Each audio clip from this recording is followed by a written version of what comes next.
This podcast is powered by the pros at Paschal Air Plumbing and Electric. Arkansas owned, Arkansas operated. GoPaschal.com.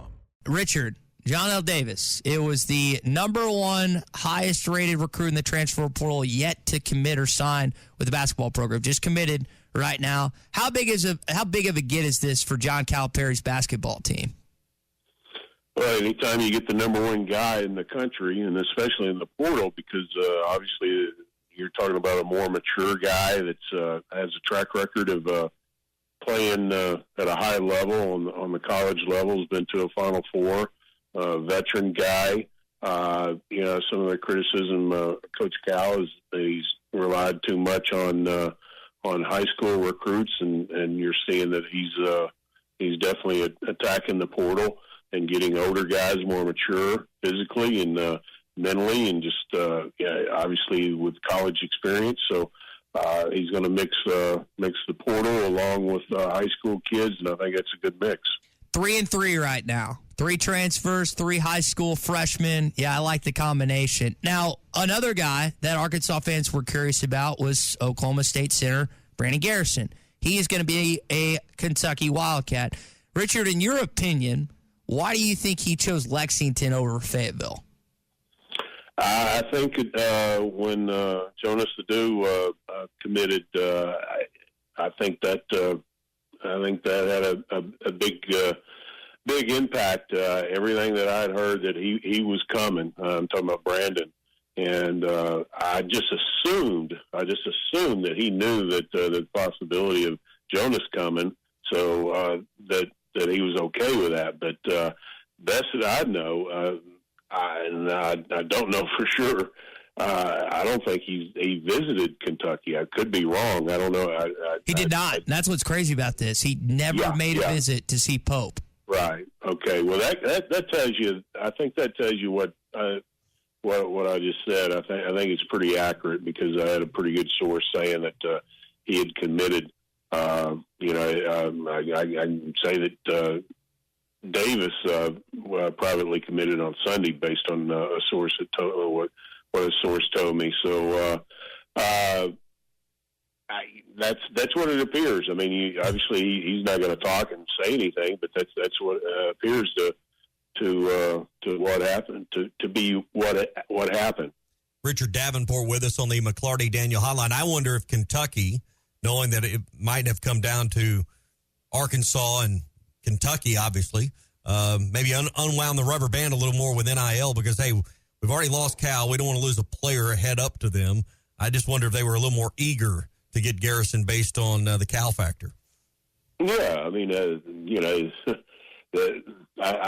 tend to think that's definitely a possibility. He's a former McDonald's All-American. He was one of the top 15 guys in the portal, according to On3. So, I mean, I could see that, and not only just because of that, but obviously he's a quality big man. Yep. All right, straighten us up on something here, because we're talking about John L. Davis still in the NBA draft process.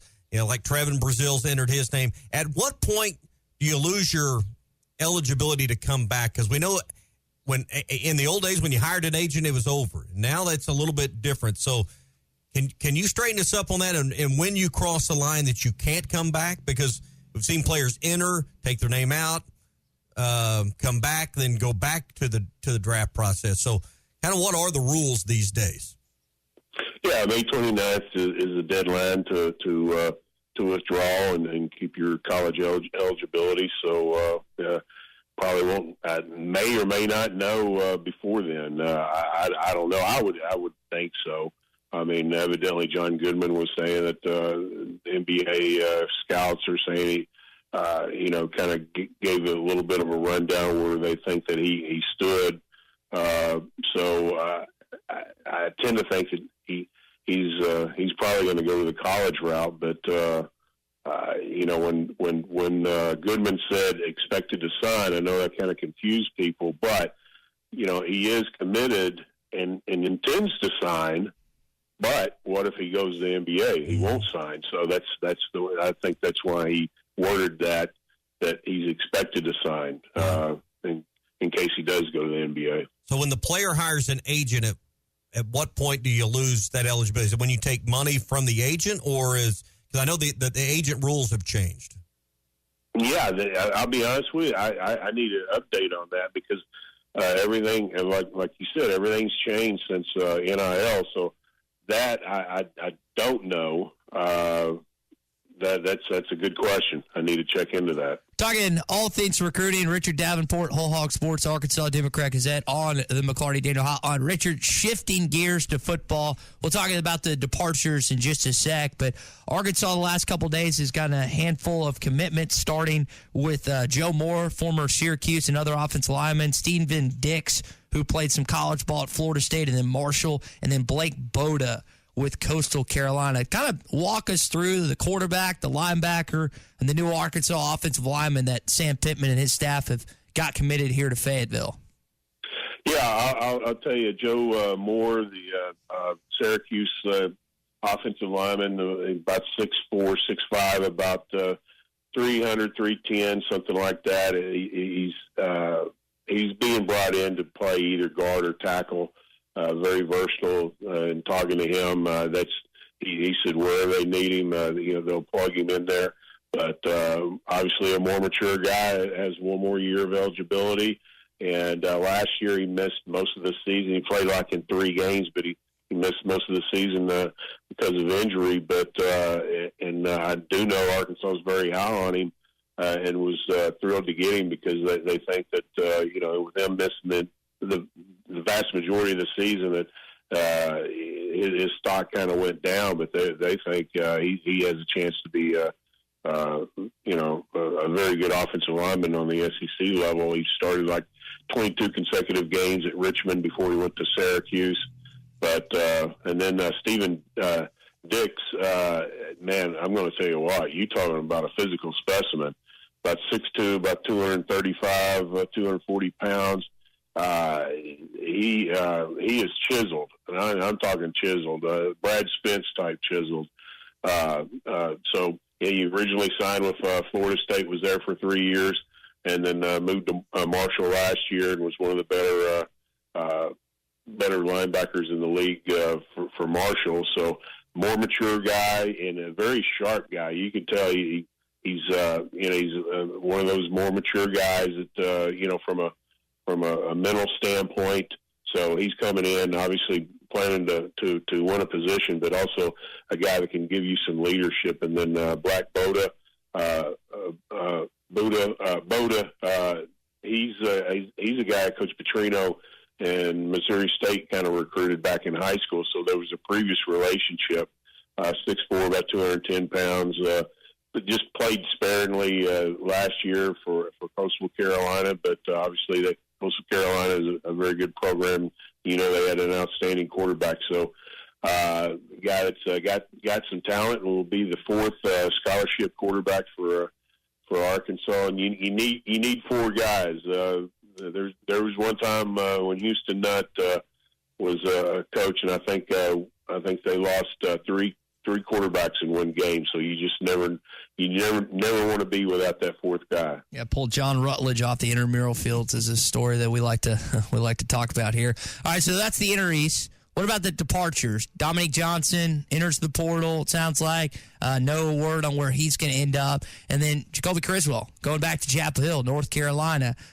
Not really a surprise because he's been in the portal for a little bit, but your thoughts on what we've seen in those news the last couple days? Yeah, I mean, obviously we talked about Jacolby, and I think he saw the writing on the wall with Taylor Green. I get that. He's wanting to see the field, familiar with North Carolina, obviously. So hopefully this time he'll be able to get on the field. I think he's a good quality quarterback and can win some games. So you're not going to meet a better kid than Jacolby Criswell. I'm a huge Jacolby fan, a very mature kid who's obviously gone through some tough times as a young man, but is just a great leader. I'm going to be rooting for him. And then Johnson, I think, he just saw, his number of carries over the last few years because of the injuries and depth at the position just kind of diminished. So I don't know where he's going. I have no idea, no inside information, but you always think about Jimmy Smith at TCU maybe. I don't know what the running back position at TCU looks like, but obviously he's the one that recruited Johnson. So that might be somebody to look at as far as another possible landing spot. BetOnline is your number one source for all your betting needs. Get the latest odds, lines, and matchup reports for baseball, boxing, golf, and more. BetOnline continues to be the fastest and easiest way to place your wagers, including live betting and your favorite casino and card games available to play right from your phone. Head to the website or use your mobile device to sign up today and get in on the action. Remember to use our promo code BELIEVE, that's BLEAV, for your 50% welcome bonus on your first deposit. Bet online, where the game starts.